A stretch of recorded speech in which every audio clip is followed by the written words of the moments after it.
The news day continues here on One News Now. I'm Diego Castro, bringing you the biggest headlines from around the world.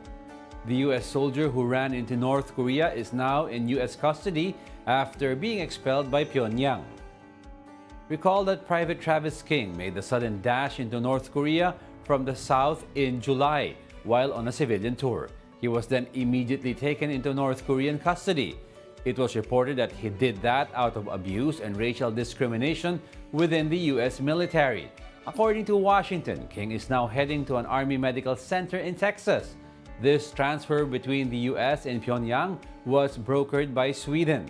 For State Department spokesman Matt Miller, King's return is not a sign of a wider breakthrough with North Korea, and that this is just a one-off thing.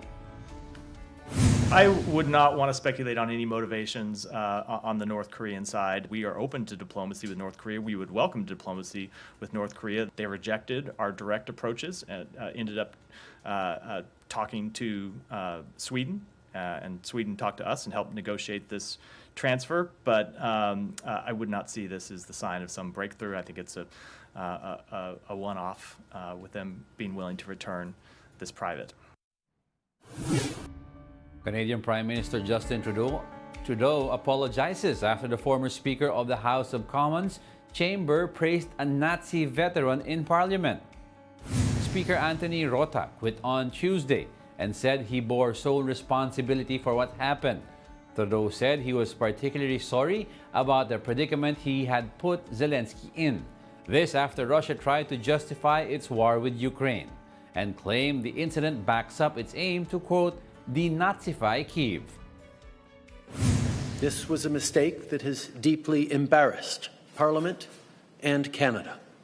All of us who were in this House on Friday regret deeply having stood and clapped, even though we did so unaware of the context.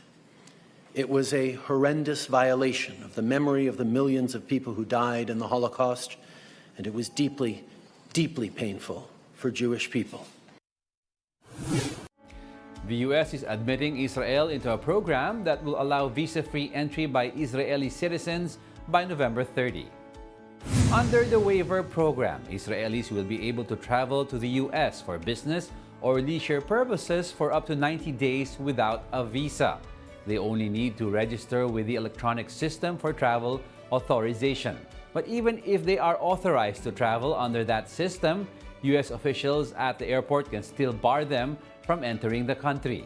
The arrangement comes despite concerns about Israel's treatment of Palestinian Americans. Some Palestinians are against Israel's entry into the program, saying Israel has discriminated Arab Americans and harassed them at its borders. We will be back with more stories after the break. Keep it here on One News.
You're still watching One News Now World. I'm Diego Castro. More than 100 people were left dead after a fire ripped through a packed wedding hall in Iraq. Survivors said hundreds of people were at the wedding celebration when the fire began an hour into the event. Flares reportedly ignited a ceiling decoration as the newlyweds danced. Several sources said the bride and groom had survived the fire. According to the Red Crescent, the death toll of 113 people was not yet final. Iraq's Interior Ministry said it has issued 4 arrest warrants for the owners of the wedding hall, while President Abdul Latif Rashid called for a probe. 5 members of an Arab family were shot dead in their home in Israel. This is the latest in a wave of crime-related killings in Israel's Arab communities that has reached a new peak this year.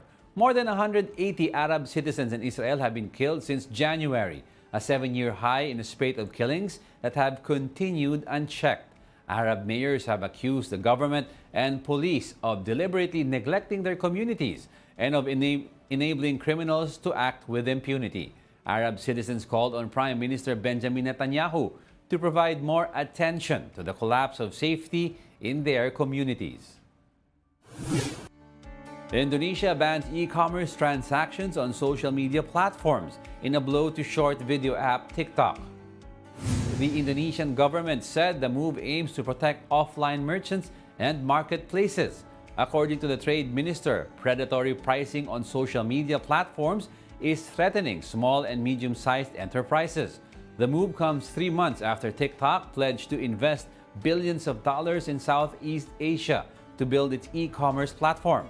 TikTok Indonesia raises concerns about how it would impact the livelihood of 6 million local sellers active on their platforms. Online sellers are also worried that the move would hurt their income, which has been solely based on online sales since the pandemic.